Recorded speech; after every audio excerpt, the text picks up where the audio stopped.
حاتم طیب بن عبداللہ بن سعد دور جاہلیت کا ایک شاہ سوار اور شاعر تھا۔ اس کی زندگی کا سفر چھٹی صدی عیسوی کے نصف ثانی سے لے کر 7ویں صدی کے اوائل تک ہے۔ حاتم طیب میں ایک صاحب مروت شخص کے اوصاف خاص طور پر مہمان نوازی اور سخاوت میں بلند درجہ رکھتا تھا۔ اس نے مہمان نوازی اور سخاوت کرنے میں اپنی ضروریات کی کبھی پرواہ نہیں کی۔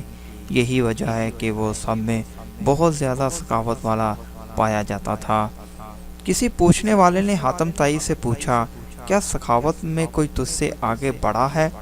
حاتم نے جواب دیا، ہاں، قبیلہ طے کا ایک یتیم بچہ مجھ سے زیادہ سخی نکلا، جس کا قصہ کچھ یوں ہوا کہ دوران سفر میں شب بصری کے لیے ان کے گھر گیا۔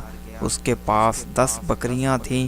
اس نے ایک ذبح کی، اس کا گوشت تیار کیا اور کھانے کے لیے مجھے پیش کر دیا۔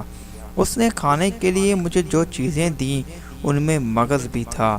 میں نے اسے کھایا تو مجھے مغز بہت پسند آیا۔ میں نے کہا، واہ، سبحان اللہ، کیا خوب ذائقہ ہے۔ یتیم بچہ فوراً باہر نکلا اور ایک ایک کر کے تمام بکریاں میری لا علمی میں اس نے ذبح کر ڈالیں اور سب کے مغز مجھے پیش کر دیے۔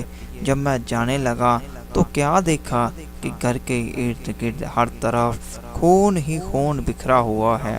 میں نے اسے کہا، آپ نے تمام بکریاں کیوں ذبح کی؟ اس نے کہا، آپ کو بکری کا مغز بہت اچھا لگا، میں اس پر بخل کروں اور مہمان نوازی میں بخل عربوں کو زیب نہیں دیتا۔ حاتم سے پوچھا گیا، بدلے میں آپ نے اسے کیا دیا؟ انہوں نے کہا، 300 سرخ اونٹنیاں اور 500 بکریاں۔ ان سے کہا گیا، تو پھر آپ اس سے بڑے سخی ہوئے نا؟